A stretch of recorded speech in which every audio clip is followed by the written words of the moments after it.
Today is Tuesday, the 7th of February, and we left Porto Azzurro like 5 days ago because we couldn't finish doing our rollbar, and we will finally finish the rollbar.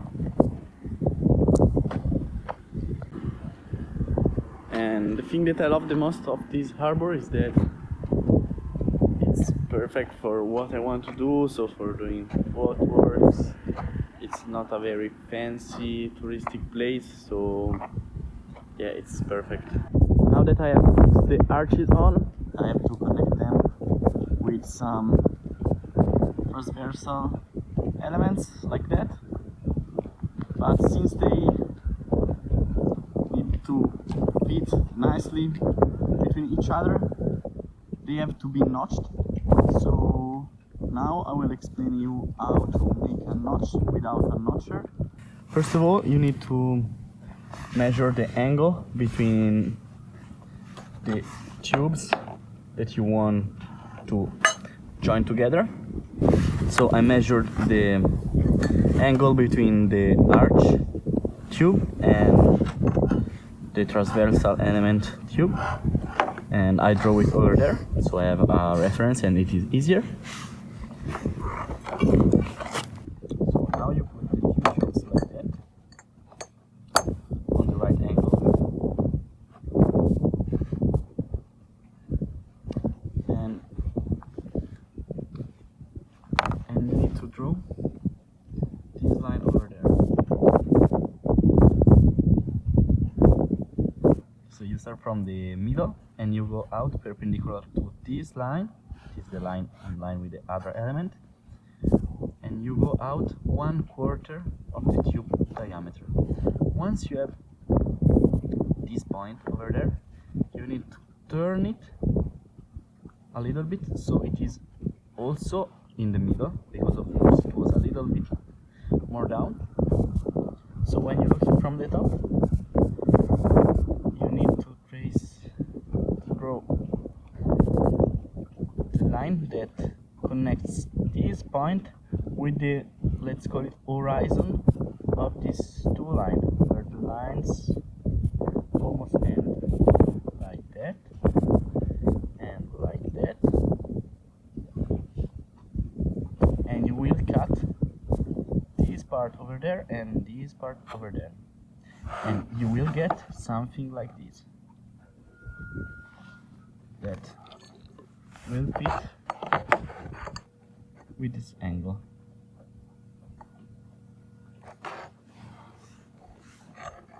And then if it's not a perfect fit, you can just grind a little bit like I've done here.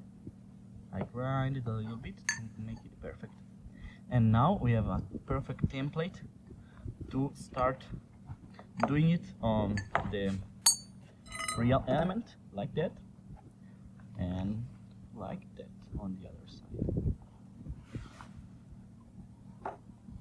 This one is still needs to be grinded, but yeah, that's the technique. Now that I have a correct notching, I will make a template to make it on the real piece. You could do it on the finished tube, but I think it's a little bit more risky, and I found it easier to do it like that. Also because when you have two notches, one on one side and one on the other side, that must be reverted, like one on one side and one on the other. It's easier to do it with a template to put it in line better and doing whatever you want, way easier. So to make the template, you wrap it all the way around,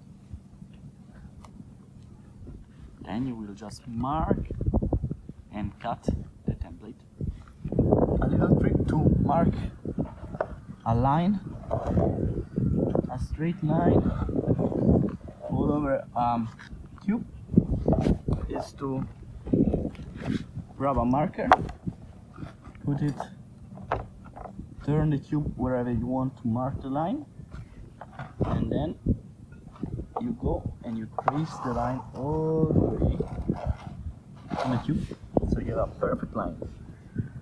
Today it's my last day in Portogallo, so it's the last day that I have to finish the solar arch, and I have everything ready. As you can see, I've already cut all the tubes that I need with the correct angle, like that, and I made all the support for the solar panel, already drilled the holes, and I just have to weld everything and put it up there.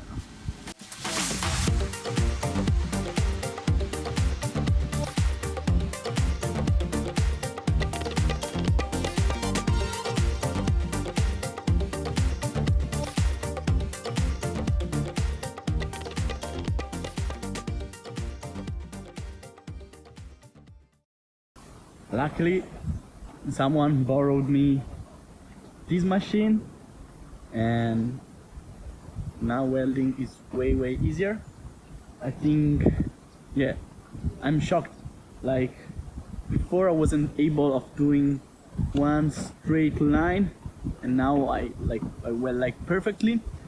So yes, 100 euro vs 2000 plus euro makes the difference. And yeah, that's a very good things for my project, so I can go on easily and more efficient. The difference, look at what a nice swell, that's crazy.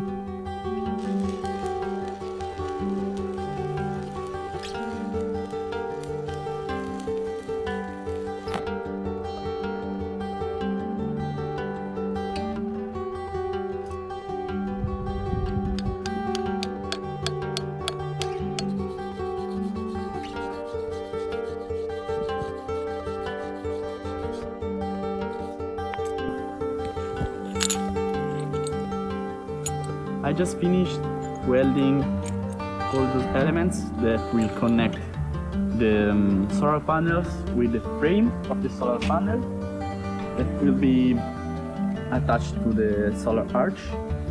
And yeah, they are a little bit rough right now, but I'm quite happy, and they are strong for sure.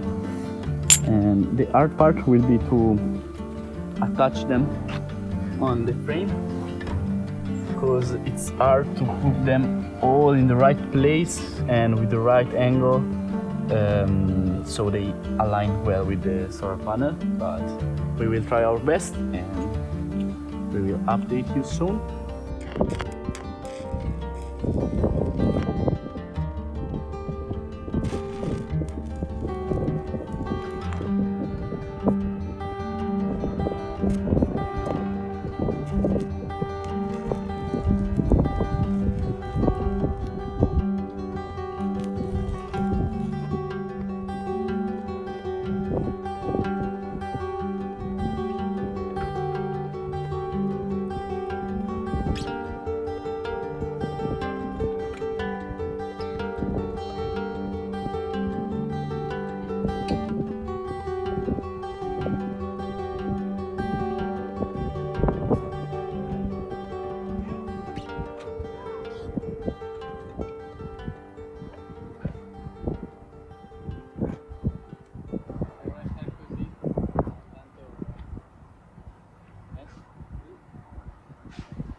I am right now in the anchorage of Santa Maria Navarrese.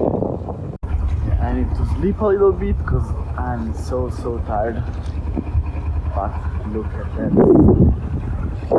So nice. island of Pirra, and of course my solar panels finally installed, but as you can see they are not wired yet. But first I missed two very important steps: the pickling and the passivation. Because when you go working on stainless steel, you take away its layer of protective coat, let's say like that it has originally, and that makes the stainless steel really strong from the corrosion. But when you go welding or grinding, you completely destroy this layer. So after the weld you need to clean very well the metal part, and it's the pickling, and you have to do it with a particular acid, and then you need to do the passivation that gives back the original properties of the stainless steel to be really resistant from corrosion.